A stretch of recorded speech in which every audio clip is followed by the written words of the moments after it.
सभी को मेरा नमस्कार। मेरा नाम प्रीति धवन और हम सब मिलकर भगवत गीता जी का पठन और श्रवण कर रहे हैं।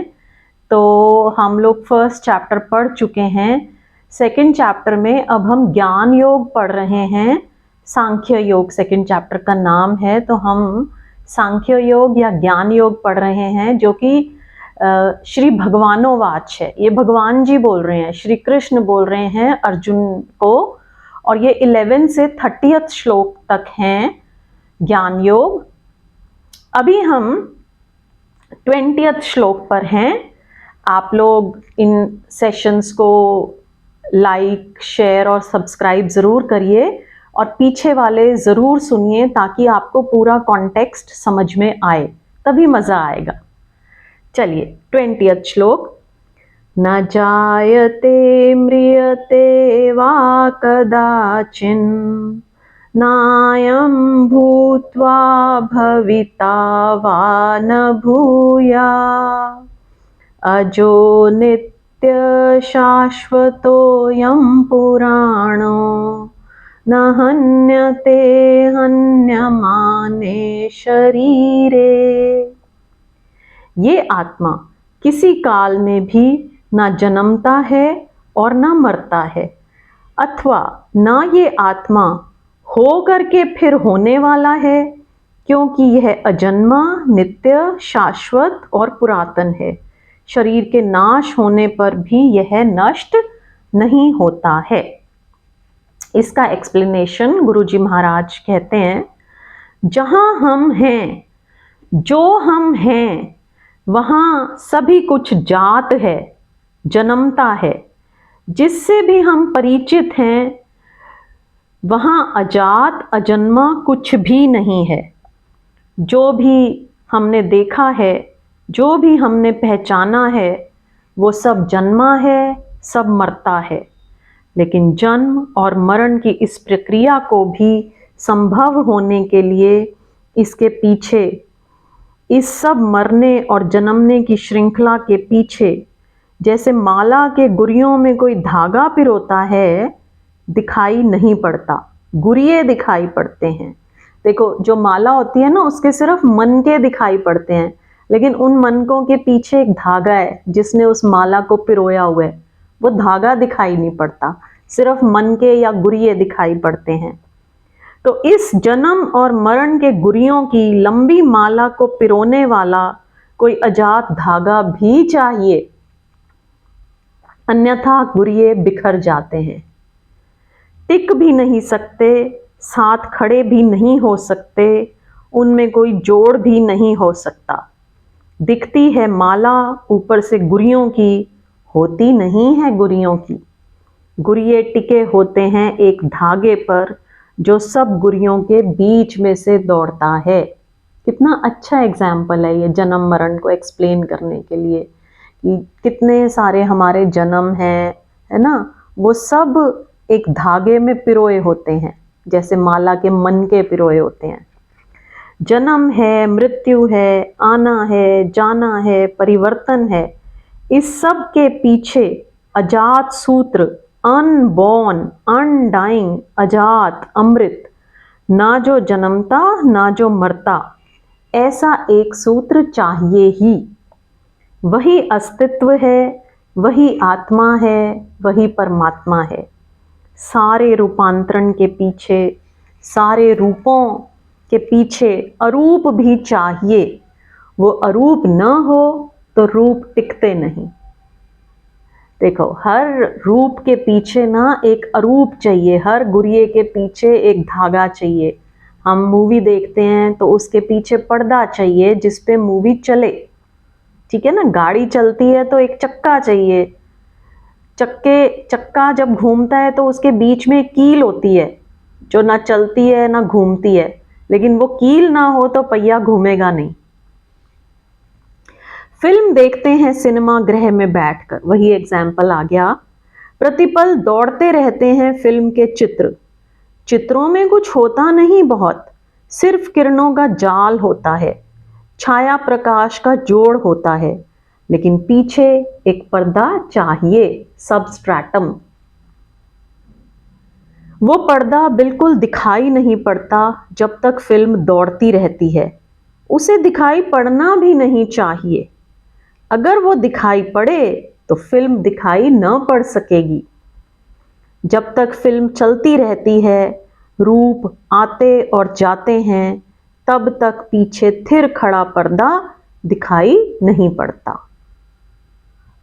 लेकिन उस पर्दे को हटा दें तो ये रूप कहीं भी प्रकट नहीं हो सकते, ये आकृतियां कहीं भी प्रकट नहीं हो सकती। इन आकृतियों की दौड़ती हुई परिवर्तन की इस लीला में पीछे कोई थिर पर्दा चाहिए जो उन्हें संभाले। एक चित्र आएगा तब भी पर्दा वही होगा, दूसरा चित्र आएगा तब भी पर्दा वही होगा, तीसरा चित्र आएगा तब भी पर्दा वही होगा। चित्र बदलते जाएंगे, पर्दा वही होगा। तभी इन चित्रों में एक संगति, तभी इन चित्रों में एक श्रृंखला, तभी इन चित्रों में एक संबंध दिखाई पड़ेगा। वह संबंध पीछे जो थिर पर्दा है उससे ही पैदा हो रहा है। सारा जीवन चित्रों का फैलाव है। ये चित्र टिक नहीं सकते। जन्म भी एक चित्र है, मृत्यु भी एक चित्र है, जवानी भी, बुढ़ापा भी, सुख भी, दुख भी, सौंदर्य भी, कुरूपता भी, सफलता असफलता भी, वो सब चित्रों की धारा है। उन चित्रों की धारा को संभालने के लिए कोई चाहिए जो दिखाई नहीं पड़ेगा। उसको दिखाई पड़ने का उपाय नहीं है। जब तक चित्रों को आप देख रहे हैं तब तक वो दिखाई नहीं पड़ेगा। वो पर्दे की तरह जो पीछे खड़ा है वही अस्तित्व है। उसे कृष्ण कहते हैं। वो अजात, अजन्मा, कभी जन्मता नहीं, कभी मरता नहीं। लेकिन भूल कर भी ऐसा मत समझ लेना कि ये आपके संबंध में कहा जा रहा है। आप तो जन्मते हैं, मरते हैं, और जिस आपके संबंध में ये कहा जा रहा है उस आप का आपको कोई भी पता नहीं है। जिस आप को आप जानते हैं वह तो जन्मता है, उसकी तो जन्म तारीख है, उसकी तो मृत्यु की तिथि भी होगी। कब्र पर पत्थर लगेगा तो उसमें जन्म और मृत्यु दोनों की तारीखें लग जाएंगी। लोग जब आप जन्मे थे तो बैंड बाजा बजाए थे, खुशी किए थे। जब मरेंगे तो रोएंगे, दुखी होंगे। आप जितना अपने को जानते हैं वो सिर्फ चित्रों का समूह है। तो हम जिसे कहते हैं, जो कभी पैदा हुआ, जो किसी का बेटा है, किसी का पिता है, किसी का पति, ये सिर्फ चित्रों का संग्रह है, एल्बम है, इससे ज्यादा नहीं। अपना अपना एल्बम संभाले बैठे हैं, उसी को लौट लौट कर देख लेते हैं, दूसरों को भी दिखा देते हैं। कोई घर में आता है, ये एल्बम है, बाकी ये आप नहीं हैं। अगर इस एल्बम को आप समझते हो कि कृष्ण कह रहे हैं अजात, तो इस गलती में मत पड़ना। ये अजात नहीं है, यह तो जन्मा है, यह तो जात है, यह मरेगा भी। जो जन्मा है वो मरेगा भी। जन्म एक छोर है, मृत्यु दूसरा अनिवार्य छोर है। आप तो मरेंगे ही। इस बात को ठीक से समझ लें तो शायद उस आप को खोजा जा सके जो कि नहीं मरेगा।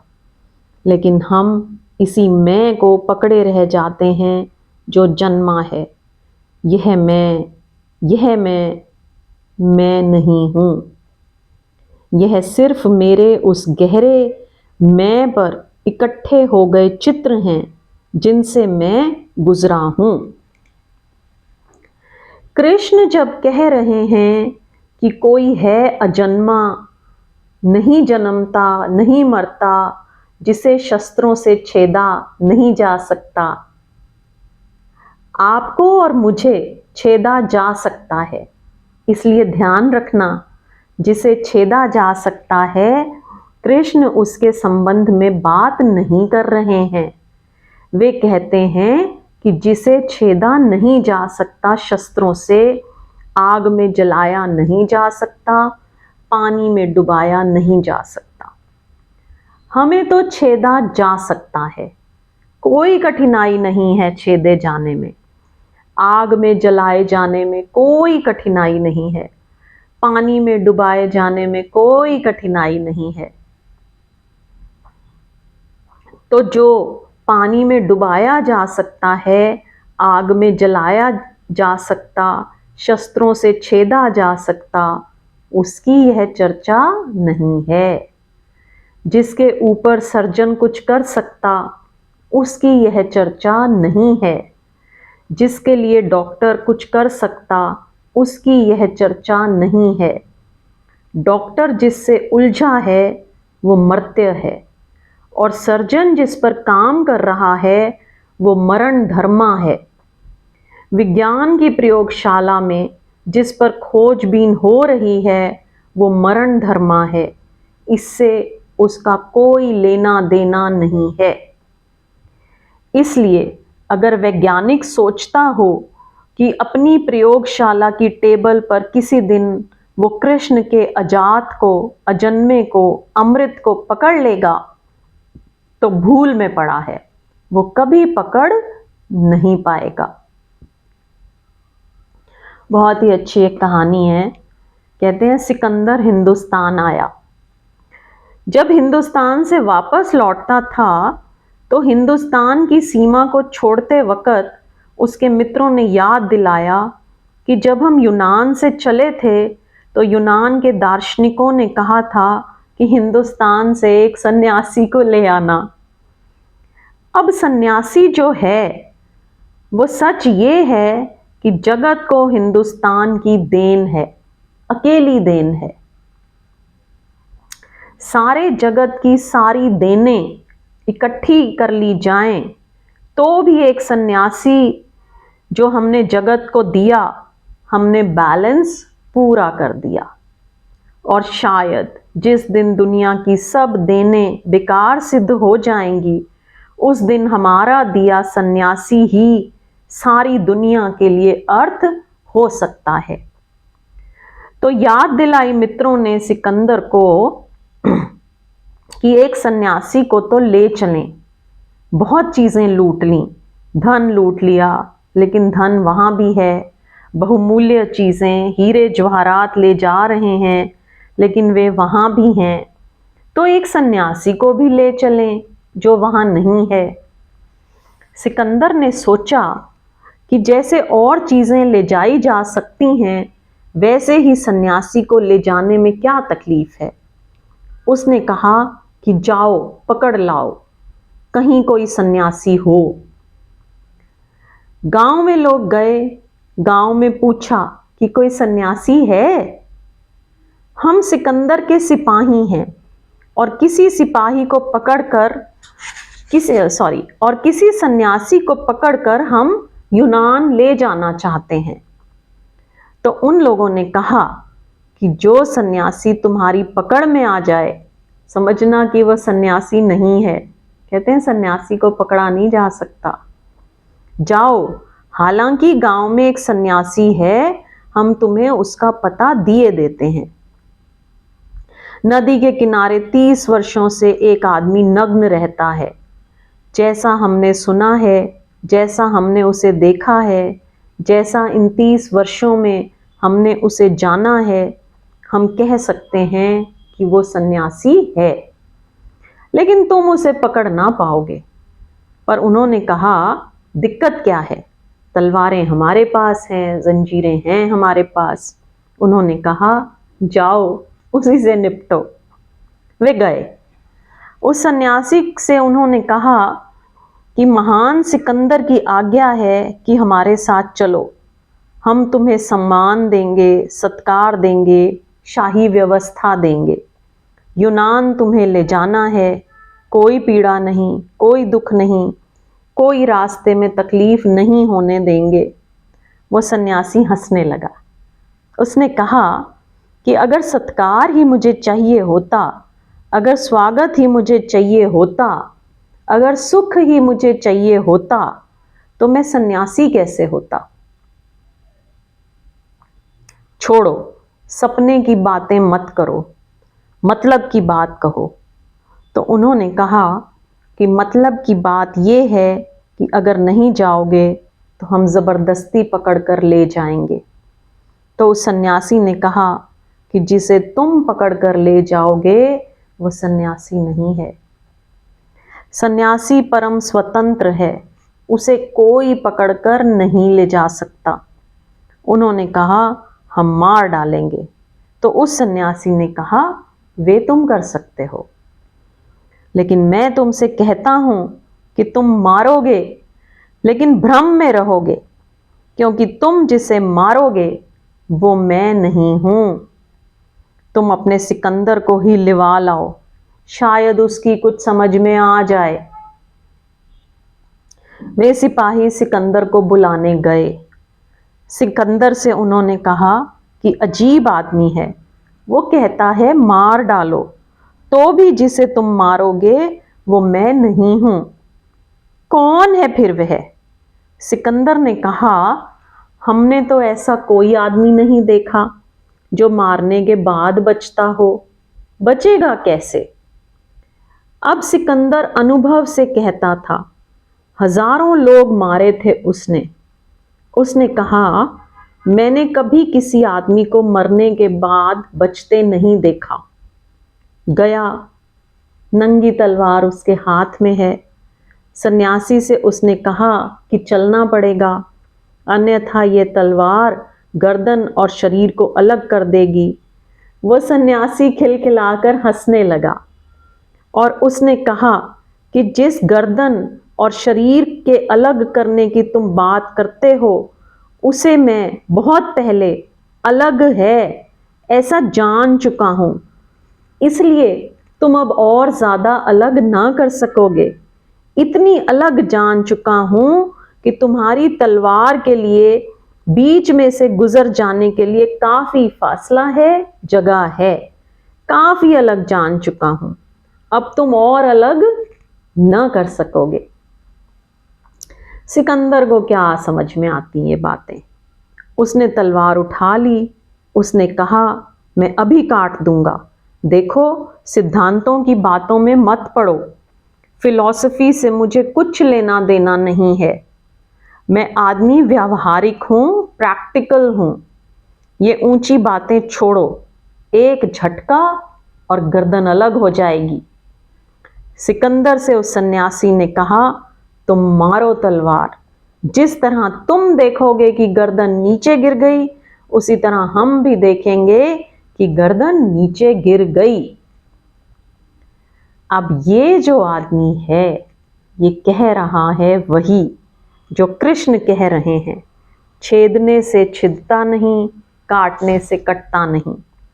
इसलिए जब तक आप छेदने से छिद जाते हों और काटने से कट जाते हों, तब तक जानना अभी अपने होने का पता नहीं चला। जब छेदने से शरीर छिद जाता हो और भीतर अनछिदा कुछ रह जाता हो, जब काटने से शरीर कट जाता हो और भीतर अनकटा कुछ शेष रह जाता हो, जब बीमार होने से शरीर बीमार हो जाता हो और भीतर बीमारी के बाहर कोई रह जाता हो, जब दुख आता हो तो शरीर दुख से भर जाता हो और भीतर दुख के पार कोई खड़ा देखता रह जाता हो, तब जानना कि कृष्ण जिस आप की बात कह रहे हैं उस आप का अब तक आपको कुछ पता नहीं है, कुछ भी पता नहीं था। अर्जुन वही बात कर रहा है जो सिकंदर कर रहा है। टाइप भी इनका एक ही है। उनके टाइप में भी बहुत फर्क नहीं है, शरीर ही, लेकिन हम सबका टाइप भी वही है। निरंतर खोजते रहना। कांटा तो चुभता है रोज पैर में, तब जरा देखना कि अनचुभा भी भीतर कोई रह गया। बीमारी तो आती है रोज, जरा भीतर देखना बीमारी के बाहर कोई बचा। दुख आता है रोज, रोना हंसना सब आता है रोज। देखना देखना खोजना उसे जो इनके बाहर बच जाता है। धीरे धीरे खोजने से वो दिखाई पड़ने लगता है, और जब एक बार दिखाई पड़ता है तो पता चलता है कि जिसे हमने अब तक समझा था कि मैं हूँ, वो सिर्फ छाया थी, सिर्फ शैडो थी। छाया के साथ ही एक होकर जिए थे। वो छाया हमारी स्मृतियों का जोड़ है, हमारे जन्म से लेकर मृत्यु तक बने हुए चित्रों का एल्बम है। नेक्स्ट श्लोक 21। वेदा विनाशिनं नित्यं या एनम् अजव्ययम् कथं स पुरुष पार्था कम घात्यति हन्तिकम्। हे पृथापुत्र अर्जुन, जो पुरुष इस आत्मा को नाश रहित, नित्य अजन्मा और अव्यय जानता है, वे पुरुष कैसे किसको मरवाता है और कैसे किसको मारता है। इसका एक्सप्लेनेशन गुरुजी महाराज देते हैं, कहते हैं जानता है। कृष्ण कहते हैं जो ऐसा जानता है, who knows like this। नहीं कहते कि जो ऐसा मानता है, who believes like this। कह सकते थे कि जो पुरुष ऐसा मानता है कि ना जन्म है ना मृत्यु है, तब तो हम सबको भी बहुत आसानी हो जाए। मानने से ज्यादा सरल कुछ भी नहीं है, क्योंकि मानने में कुछ भी नहीं करना पड़ता, और जानने से ज्यादा कठिन कुछ भी नहीं है, क्योंकि जानने के लिए तो पूरी आत्म क्रांति से गुजर जाना पड़ता है। कृष्ण कहते हैं जो पुरुष ऐसा जानता है। इस जानने शब्द को ठीक से पहचान लेना जरूरी है, क्योंकि सारा धर्म जानने शब्द को छोड़कर मानने शब्द के इर्द गिर्द घूम रहा है। सारा धर्म सारी पृथ्वी पर बहुत बहुत नामों से जो प्रचलित है, वो सब मानने के आसपास घूम रहा है। वो सारा धर्म कह रहा है मानो ऐसा, मानोगे तो हो जाएगा, लेकिन कृष्ण कहते हैं जो जानता है। अब जानने का क्या मतलब? जानना भी दो तरह से हो सकता है। शास्त्र से कोई पढ़ ले तो भी जान सकता है, अनुभव से कोई जाने तो भी जान सकता है, तो भी जान लेता है। क्या ये दोनों जानना एक ही अर्थ रखते हैं? देखो, शास्त्र से भी जाना जा सकता है और एक्सपीरियंस से भी। तो क्या ये दोनों जानना एक ही मीनिंग रखते हैं? नहीं। शास्त्र से जानना तो बड़ा सरल है, लिखा है, पढ़ा और जाना। उसके लिए सिर्फ शिक्षित होना काफी है, पठित होना काफी है। उसके लिए धार्मिक होने की कोई जरूरत नहीं है। शास्त्र से पढ़कर जो जानना है, वो जानने का धोखा है। वो सिर्फ इंफॉर्मेशन है, सूचना है। अभी ये जो गीता जी है ना, ये हमने पढ़ रहे हैं अभी हमने इसको एक्सपीरियंस में भी लाना है, पढ़ के छोड़ भी देना है। खाली पढ़ने से कुछ नहीं होगा। लेकिन सूचना से धोखे हो जाते हैं।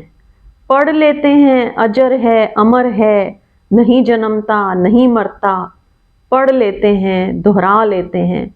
बार बार दोहरा लेने से भूल जाते हैं कि जानते नहीं हैं, सिर्फ दोहराते हैं। बहुत बार बार दोहराने से, बहुत बार बार दोहराने से बात ही भूल जाती है कि जो हम कह रहे हैं वो अपना जानना नहीं है। एक आदमी, देखिए कितना बढ़िया एग्जाम्पल है, एक आदमी शास्त्र में पढ़ ले तैरने की कला, स्विमिंग पढ़ ले, जान ले पूरा शास्त्र, चाहे तो तैरने पर बोल सके, बोले, लिख सके तो लिखे, चाहे तो कोई यूनिवर्सिटी से पीएचडी ले ले, डॉक्टर हो जाए तैरने के संबंध में, फिर भी उस आदमी को कभी भूल कर भी नदी में धक्का मत दे देना, क्योंकि उसकी पीएचडी तैरा ना सकेगी, उसकी पीएचडी और जल्दी डुबो देगी, क्योंकि काफी वजनी होती है, पत्थर का काम करेगी। कृष्ण के इस शब्द को बहुत ठीक से समझ लेना चाहिए, क्योंकि इस एक शब्द के आसपास ही ऑथेंटिक रिलीजन, वास्तविक धर्म का जन्म होता है। जानने, मानने के आसपास नॉन ऑथेंटिक, अप्रामाणिक धर्म का जन्म होता है।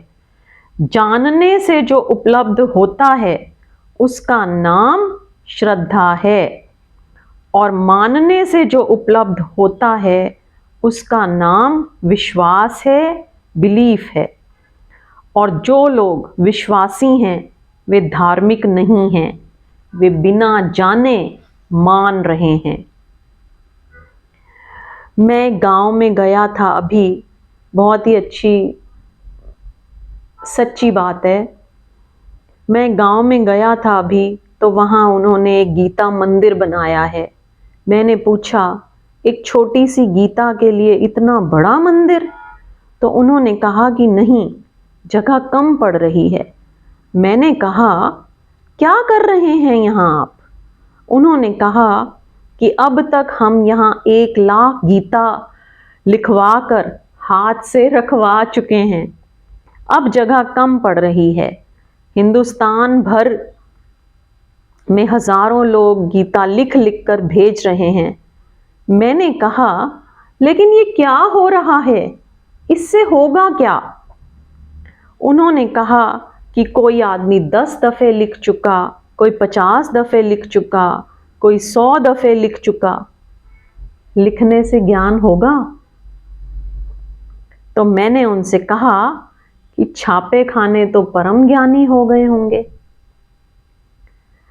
अब महात्माओं की तलाश प्रेस में करनी चाहिए, मुद्रणशाला में करनी चाहिए, अब और कहीं नहीं करनी चाहिए। ये पागलपन क्यों पैदा होता है? होने के कारण हैं। ऐसा लगता है कि शास्त्र से जानना हो जाएगा, शास्त्र से सूचना मिल सकती है, इंफॉर्मेशन मिल सकती है, इशारे मिल सकते हैं, ज्ञान नहीं मिल सकता। ज्ञान तो जीवन के अनुभव से ही मिलेगा। ज्ञान जो है ना, वो एक्सपीरियंस से मिलता है, और जब तक जीवन के अनुभव से ये पता ना चल जाए कि हमारे भीतर कोई अजन्मा है, तब तक रुकना मत, तब तक कृष्ण कितना ही कहें मान मत लेना। कृष्ण के कहने से इतना ही जानना कि जब इतने जोर से ये आदमी कह रहा है तो खोजें, तो पता लगाएं। जब इतने आश्वासन से ये आदमी भरा है, इतने सहज आश्वासन से कह रहा है, जाना है इसने, जिया है कुछ, देखा है कुछ, तो हम भी देखें, हम भी जानें, हम भी जिएं। काश काश काश शास्त्र इशारा बन जाएं और हम यात्रा पर निकल जाएं, लेकिन शास्त्र मंदिर बन जाता है और हम विश्राम को उपलब्ध हो जाते हैं। इस जानने शब्द को स्मरण रखना, क्योंकि पीछे कृष्ण उस पर बार बार गहरे से गहरा जोर देते हैं। यहाँ पर ये श्लोक कंप्लीट हो जाता है। आज इतना ही। Like, share, comment and subscribe. सबका धन्यवाद। आइए एक बार ओम की ध्वनि।